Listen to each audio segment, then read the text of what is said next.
मरे हुए व्यक्ति को अकेला क्यों नहीं छोड़ा जाता है? जो जन्मा है वह मरेगा ही, चाहे वह मनुष्य हो, देव हो, पशु या पक्षी, सभी को मरना है। ग्रह और नक्षत्रों की भी आयु निर्धारित है और हमारे इस सूर्य की भी। इसे ही जन्म चक्र कहते हैं। जन्म मरण के इस चक्र में व्यक्ति अपने कर्मों और चित्त की दशा अनुसार नीचे की योनियों से ऊपर की योनियों में गति करता है और पुनः नीचे गिरने लगता है। यह क्रम तब तक चलता है जब तक कि मोक्ष नहीं मिल जाता है। कई बार स्थितियां बदल जाती है। आओ जानते हैं गरुड़ पुराण के अनुसार कि मरने के बाद क्यों नहीं शव को अकेला छोड़ा जाता है। नमस्कार दोस्तों, धर्मा वचन चैनल पर आप सभी का स्वागत है। अगर आप भी भगवान श्री कृष्ण के भक्त हैं तो कमेंट में जय श्री कृष्णा जरूर लिखें।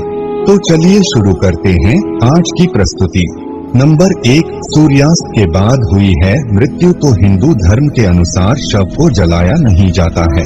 इस दौरान शव को रात भर घर में ही रखा जाता है और किसी न किसी को उसके पास रहना होता है। उसका दाह संस्कार अगले दिन किया जाता है। यदि रात में ही शव को जला दिया जाता है तो इससे व्यक्ति को उद्योग की प्राप्ति होती है और उसे मुक्ति नहीं मिलती है। ऐसी आत्मा असुर, दानव अथवा पिशाच की योनि में जन्म लेते हैं। नंबर 2, यदि किसी व्यक्ति की मृत्यु पंचक काल में हुई है तो पंचक काल में शव को नहीं जलाया जाता है। जब तक पंचक काल समाप्त नहीं हो जाता तब तक शव को घर में ही रखा जाता है और किसी न किसी को शव के पास रहना होता है। गरुड़ पुराण सहित कई धार्मिक ग्रंथों में उल्लेख है कि यदि पंचक में किसी की मृत्यु हो जाए तो उसके साथ उसी के कुल खानदान में 5 अन्य लोगों की मौत भी हो जाती है। इसी डर के कारण पंचक काल के खत्म होने का इंतजार किया जाता है, परंतु इसका समाधान भी है कि मृतक के साथ आटे, बेसन या कुछ सूखी घास से बने 5 पुतले अर्थी पर रखकर इन 5 का भी शव की तरह पूर्ण विधि विधान से अंतिम संस्कार किया जाता है। ऐसा करने से पंचक दोष समाप्त हो जाता है।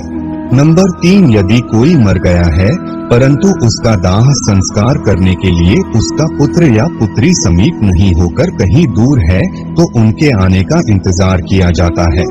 तब तक शव को घर में ही रखा जाता है और किसी न किसी को शव के पास रहना होता है। कहते हैं कि पुत्र या पुत्री के हाथों ही दाह संस्कार होने पर मृतक को शांति मिलती है, अन्यथा वह भटकता रहता है। नंबर 4, शव को अकेला छोड़ दिया जाए तो उसके आसपास लाल चींटियां या अन्य कोई नरभक्षी रेंगने वाला प्राणी या पशु आकर शव को खा सकता है। इसीलिए वहाँ कोई ना कोई व्यक्ति बैठकर शव की रखवाली करता है। नंबर 5, रात में मृत शरीर को अकेला छोड़ दिया जाए तो आसपास भटक रही बुरी आत्माएं भी उसके शरीर में प्रवेश कर सकती हैं। इससे मृतक के साथ साथ परिवार को भी संकट का सामना करना पड़ सकता है। नंबर 6, शव को इसलिए भी अकेला नहीं छोड़ा जाता क्योंकि मृतक की आत्मा वहीं पर रहती है। जब तक उसका शरीर जल नहीं जाता तब तक उसका उस शरीर से किसी न किसी रूप में जुड़ाव रहता है। साथ ही वह अपने परिजनों को भी देखता है।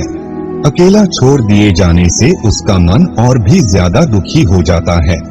हालांकि अधिकतर लोग गहरी नींद में चले जाते हैं। बहुत ज्यादा स्मृतिवान या चेतनावान ही जान पाते हैं कि मैं मर चुका हूँ। अन्य कारण भी है, आइए जानते हैं।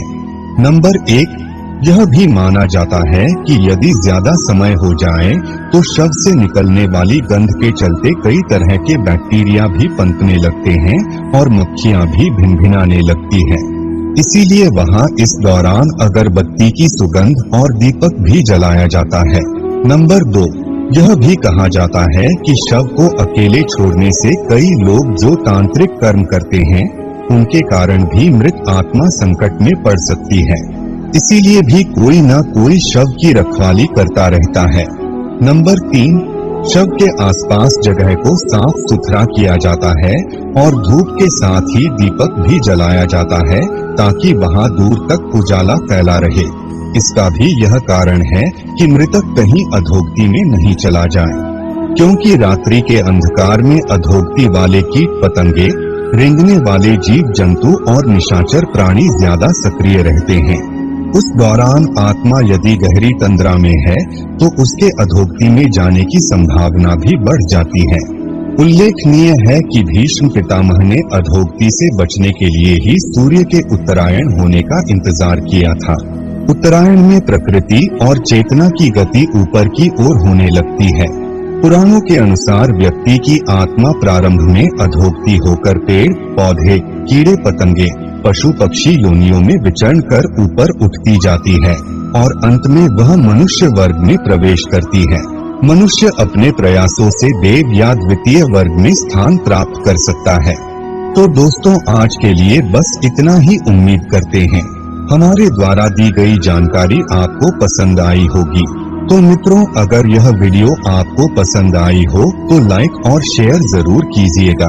अगर आपने हमारे चैनल को सब्सक्राइब नहीं किया है तो जरूर करिए। और हाँ, वीडियो को अंत तक देखने के लिए आपका बहुत बहुत धन्यवाद।